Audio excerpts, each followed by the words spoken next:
Hello folks, I'm Dean with Dean's Woodworking. Y'all come on in and make yourself comfortable. Today we're going to make a handy little tool that I think you folks will enjoy, and let me just show you what that is. So we're going to make a sanding mandrel. This is one right here. It's a quick change mandrel. Let me talk about that a minute. You know, you go back a few years when I first started turning, and I bought these, or ones very similar to them, from the local woodworking store. And those things were like 20 bucks a piece. Now you can get them for as cheap as like $6 or $7, and you can pay as much as 30 bucks a piece for them. The problem is that when you're new, you don't understand that faster isn't better, and so you probably sand going too fast on the lathe and too fast on the drill. Then you take this, and it's fastened into your drill, so you only buy one because they're not cheap. You peel one sandpaper off, put another on. You're using it one after another grit, and what happens? It gets too hot, it melts the little hook, and so now it will no longer hold your sandpaper, and you're off to the store to buy another one.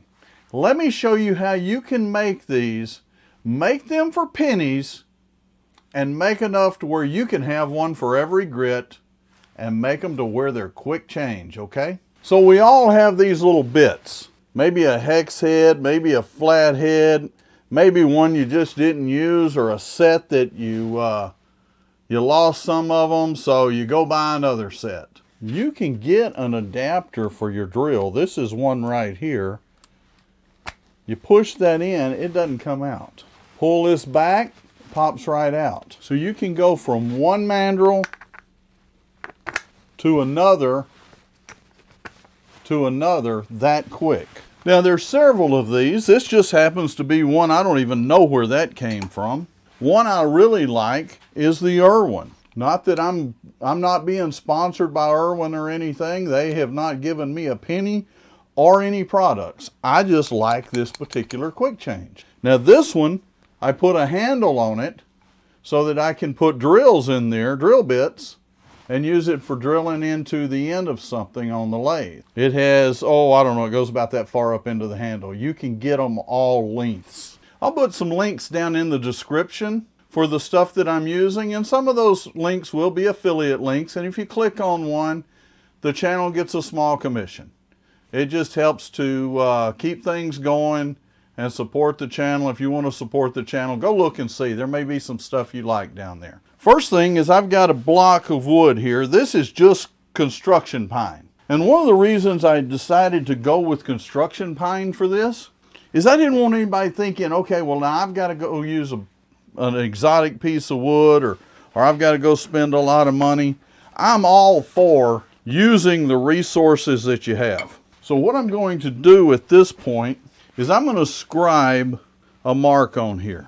And we're going to cut a tenon on this end so we can put it in the chuck. Okay, we're going to scribe a tenon on this, and if you're doing this, please be careful and only let the side nearest you touch. You do not want that other side to touch. It will flip that right back at you, and there is no pleasure in that. I don't like sharp, pointy things flying at me. I really don't like anything flying at me, but especially sharp, pointy things. So what we're going to do at this point, we're going to do two things. Number one, we're going to go ahead and make this round, and we're also going to cut a little tenon right here.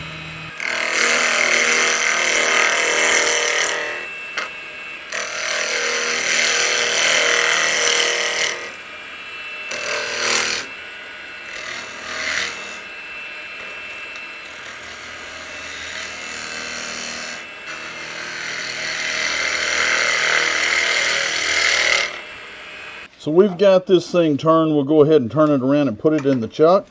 Now that we've got this in the chuck, let's kind of move this the tailstock back just a little bit.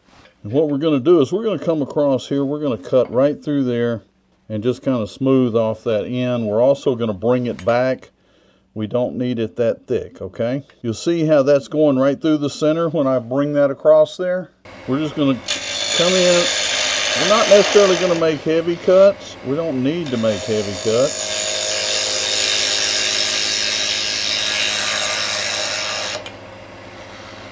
I'm going to take that opportunity to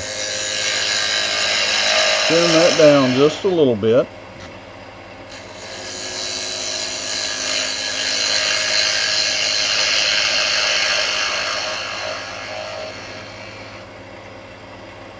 Once we've done that, we're going to drill a hole in the end of this. Now let's take a look at this. If you measure these flat side to flat side, you're going to get about a 1/4 inch, 250 thousandths. If you measure them from sharp edge to sharp edge across that, you're going to get an extra 30 thousandths. So what I decided to do is go one size smaller than a 1/4 inch. I believe that's a 15/64 drill bit. So it's going to be just a little bit of a tight fit in there. We're going to drill in roughly about 3/4 of an inch.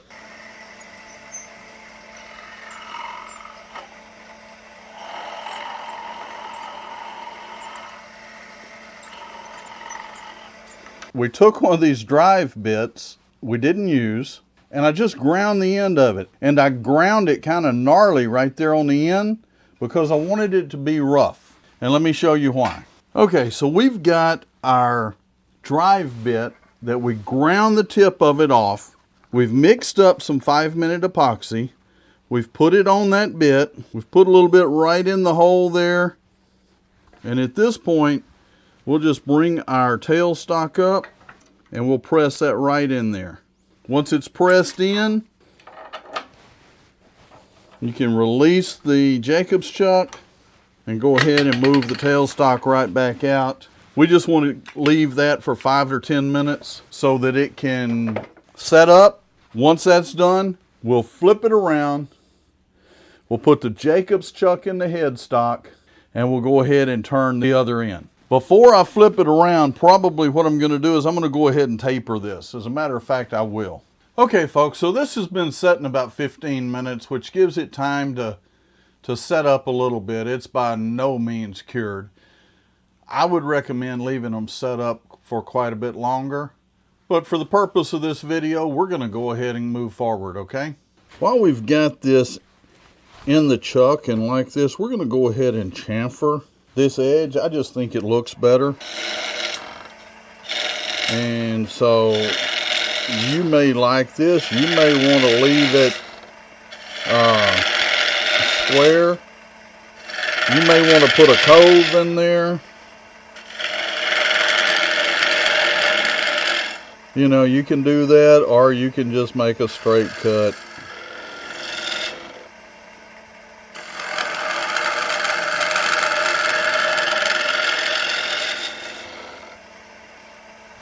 So we got that looking pretty good there. And at that point, we're going to go ahead and take the chuck off and we're going to put this in a Jacob's chuck into the headstock. Now, let me issue a safety alert, warning, heads up, whatever you want to call it. When you're doing this, you want to make sure that either you have a drawbar going through the headstock or that you bring the tailstock up. With this particular Jacob's chuck, I don't have a drawbar I can use. We're going to use the tailstock. Again, it doesn't have to be real uptight on that. I mean, you can snug it up. But really, the only thing we're wanting to do here is keep that Jacob's chuck from coming out. Now, we're going to turn this to 2 inches. And so we've set this at 2 inches. And so I know that basically I need to go in just a little smaller than where we've got our tenon there. And so we'll just start peeling that back.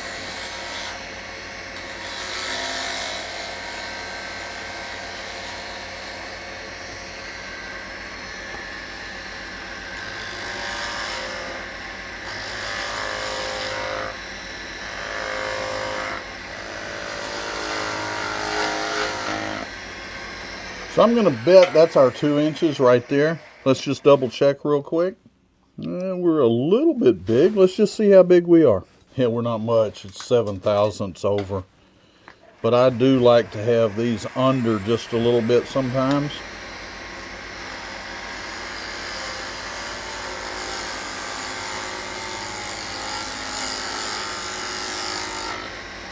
So we'll go ahead and push that under. And also, I don't like to have them that thick. If you like them that thick, leave it that thick.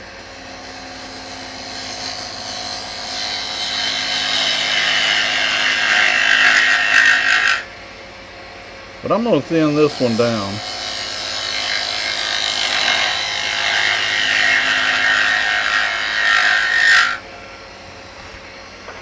So one of the things that I do suggest is that you use a straight edge to come across there. And if you're rocking like that, that means you're high in the middle. If anything, I would like to be just a little bit low in the middle.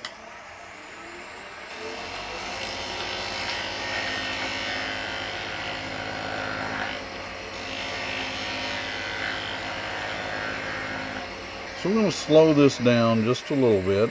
I think we're where we want to be there. I'm going to back this tailstock up just a little bit.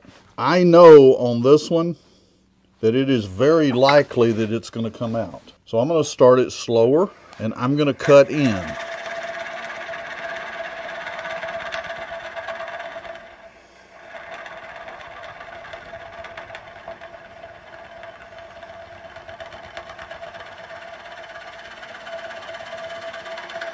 Okay, with that done, the next step in the process, we're going to take this piece of foam and we're going to adhere it to that. So in order to do that, we're going to use a spray adhesive. I highly suggest that you do not use spray adhesive with that piece on your lathe. You do not want this stuff on your lathe.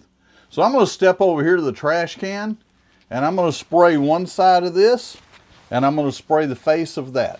Okay folks, so I got both pieces sprayed, gave them just a minute to set up, and now we're going to put them together. So here we go. We're just going to make sure that those are together. Then I'm just going to bring in a little bit of pressure from the tailstock.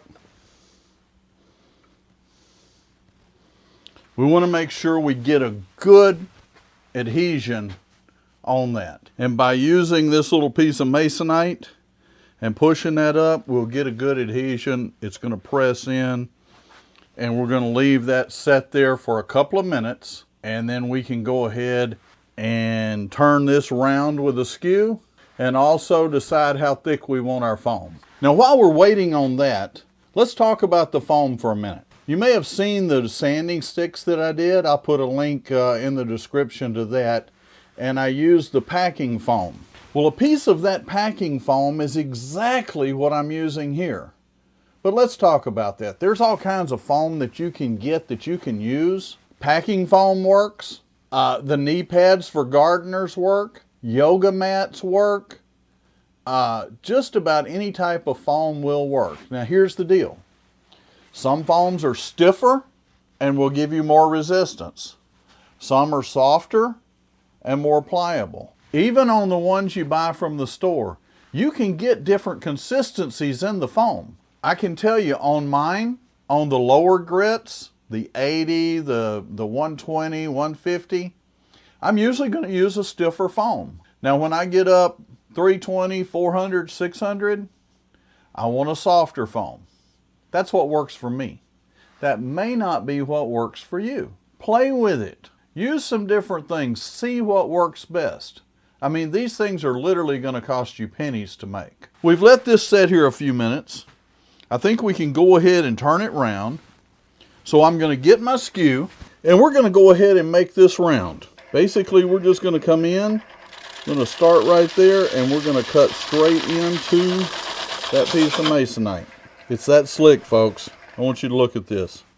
See how smooth that is? If your skew is sharp, it will not tear it. If it's tearing this, you need to sharpen it. So let's go ahead and back off of this. Folks, we missed a little footage there. All I did was come in with a skew, make one slice straight across here.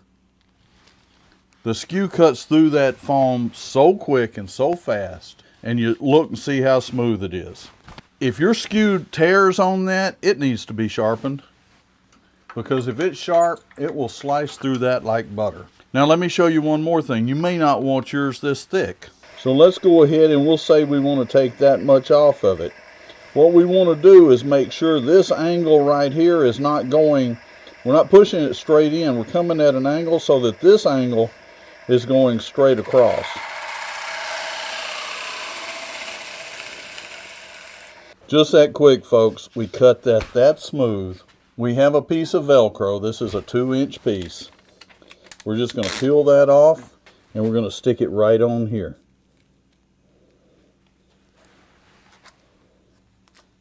To make sure we get a good adhesion, we're going to come back in here with our little piece of masonite. We're going to put some pressure on that thing and let it sit there for a few minutes. I'm not against if it's late, go to bed, come back and take this off in the morning. Okay, folks, so this has had time to sit here for a little bit, and we'll go ahead and take it off now and take a look at it. So just that quick, for very little money, we created a mandrel. Now bear in mind, these things run for $6 or $7 to well up to about 30 bucks.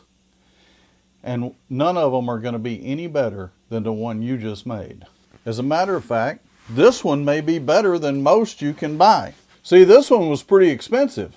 It's not quick change. You put it in your drill and you peel one off and put another one on, wearing this out pretty quick. However, with this one, you can have more than one. You get ready for your 80 grit. Oh, you're done with your 80. You want to go to some 100, 120. You're going that quick. You can literally make one of these for every grit of sandpaper you use, and it will last a whole lot longer than if you're trying to trade out sandpaper and you're overheating these things. That's one thing I learned over the years when sanding.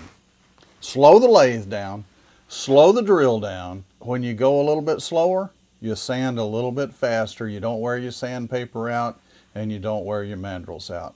Folks, I'm hoping these will help you and save you some money. And the other thing is, they're just fun to make. It takes no time. You use scrap material. What better turning project? Folks, I hope you like what you've seen. If you do, please go down, hit the subscribe button, hit the like button, leave me a comment. Thank you for watching. Stay safe, stay healthy, and happy turning.